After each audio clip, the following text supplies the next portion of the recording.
In this video, we'll talk about index funds investing for beginners. My name is Yannis. Welcome to my channel, where my job is to grow your wealth. I recently got a comment on one of my videos, do index funds next. I planned to do one for quite some time now, so I figured this is the perfect time and opportunity to do it. It's important for me to cover topics that interests you as a viewer. So let's dig right in. This is one of my favorite ways to invest your money.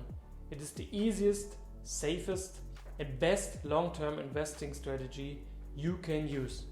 You don't need any skill or put hours of work into it and still get a high return for your money. With this investment strategy, you can easily outperform 99% of individual investors. You only need 20 to around about 30 minutes of your time. I will use Vanguard index funds as an example for this video. This will be a longer video, so I put the topics in the description with timestamps for your convenience. So what exactly is an index fund? How does it work? How can you actually invest in it? Let's talk about that in a second. Before we come to that good stuff, do me a favor and consider smashing that like button if you actually like the video. It helps the channel a lot. If you don't like it, don't smash it. Also, if you want to be informed about upcoming topics like this one, consider subscribing and turn on the notification bell. Now to the main event. So what actually is an index fund? An index fund is a group of investments that you can put your money into and own a percentage of the entire thing. Let's look at the difference of owning one specific stock and investing in an index fund. Let's say you want to invest $1,000. In option A, you put everything in one stock of one company. The risk of losing that money is relatively high because you only own one company stock. If you put $1,000 in an index fund, you own a specific percentage of all the companies traded in that index fund. You basically get an average return of all the companies in that fund. So the risk of losing that money is much lower than just purchasing stocks from one company. With this approach, you could own all of the top 500 publicly traded companies in the United States for the low price of $277 US. So with this way, you not only buy one company, but literally all of them. Sorry for the repeat, but I find this part very important. You diversify your investment. With index funds, you can do this for almost every market out there. For example, you can own an index fund for the entire US stock market for the little price of $74. So the main question is, why is index fund such a good investment? Well, let's look into that. Well, the biggest advantage with index funds are very small fees. They're very easy to put together and easy to manage. No big overhead. Because of that, the fees are not high and you can directly participate on that low fees. That kind of funds are called passively managed fund. So you only have to pay 0.04% in fees. The total opposite to a mutual fund. So the prices for actively managed mutual funds is between 0.5 and 1%. That is 12.5 or 25 times more expensive than index funds. The fun fact is that only 25% of the actively managed stock funds achieved to outperform the S&P 500 in a time frame of 10 years. So in 75% of the cases, it would have been better to just invest in an index fund. The second advantage of index funds is that you will make more money investing in an index fund than investing in individual stocks. 90% of investment managers cannot outperform the S&P 500 over the time frame of 15 years. So if the pros cannot outperform the market, that shows us really how difficult it is to actually achieve that. The percentage of the average investor is much worse. Most private investors are too emotional and oftentimes get in at the wrong times. They buy at all-time highs because they fear to missing out. Afterwards, the stock tanks and they make a huge loss. So they are basically destroying their wealth. Well, definitely not the aim of this channel. Warren Buffett himself even says buying index funds is the best for 99% of the people. The third advantage of index funds is a huge diversification. Even if you would have 10 individual stocks and only one of them fails, you can lose a lot of money. But when you buy the S&P 500 index fund and one of the 500 companies fails, it does not matter that much. Because you invest long term over a longer time frame, you will get a lot more market stability by purchasing an index fund. Let's be honest here, the average people cannot handle the volatility of the market. When they see the market drops, emotion kicks in. That's only natural. They panic and freak out and sell it most of the times. Of course, then the market goes back up and they buy back in again because they fear to miss out.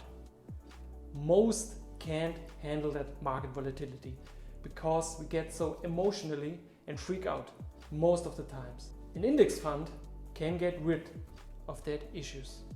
Before we continue, do me a favor and smash that like button. This tremendously helps my channel for the YouTube algorithm. I thank you for that. Now let's continue with the video. Well, the fourth advantage of index fund is it is very easy. It does not require a lot of work. You don't have to learn reading stock charts, get in the fundamentals of stocks, buy low, sell high, and try to beat the market. Well, I would recommend to learn the basics of trading, but it is not a must-have to buy index funds, of course. So you can just invest in the entire market. This way you can sit back and relax and invest your time in other projects that generate you more money that you can then reinvest in the market. So I personally would suggest for the people watching to invest their money in an index fund to get the most return of investment long term. We are speaking of an horizon of 10 years plus. I will not give you any recommendations what index fund is a must buy or not. I will just go over the basics how you can invest. If you are far away from your retirement, you can use a much more aggressive approach. If you are closer to your retirement, the less aggressive and less risky your investment should be. So if you're in your 20s or 30s, 70 to 90% in stocks and 10 to 30% in bonds. Buy that and hold it for 30 to 40 years. So if the market should drop, you know you can recover over the long term of your investment. But if you're only a couple of years away from your retirement, your strategy should differ. You should go with 80% in bonds and have a much safer return before your retirement. This is the important thing is to buy and hold. Reinvest, hold more, buy more and hold. I think you get the strategy. Don't sell on a crash, just hold. So don't try to beat the market. Time in the market always beats timing the market. Keep that in mind. We are talking long term. Of course, you can try to time the market if you want, but I personally would not recommend that for 99% of the people watching, because the main goal of this channel is to grow wealth. I cannot stress this enough. Time in the market beats timing the market. If you want to invest in an index fund, check out several companies like Vanguard or Fidelity, but always make sure to pay the lowest fees. So, what can you actually achieve with investing in index funds? Let's take the Vanguard VFIAX as an example. If you buy one for $277 every month with an annual addition of $3,324 and a conservative interest rate of 7%, you would become a millionaire after 45 years. What? 45 years? That's way too long, right? Well, I got you covered. Just double the investment with $6,648 and you will reach that goal 10 years sooner.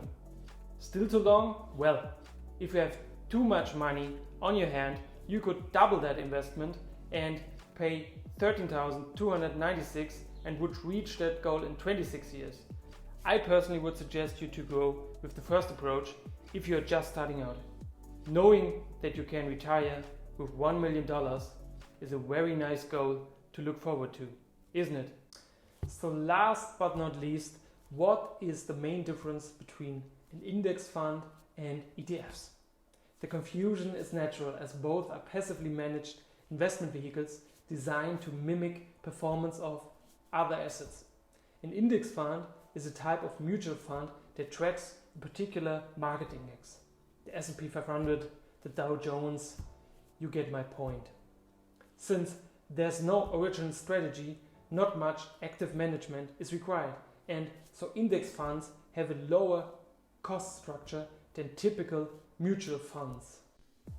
Although they also hold a basket of assets, ETFs are more akin to equities than to mutual funds. Listed on market exchanges, just like individual stocks, they are highly liquid. They can be bought and sold like stock shares throughout the trading day, with prices fluctuating constantly.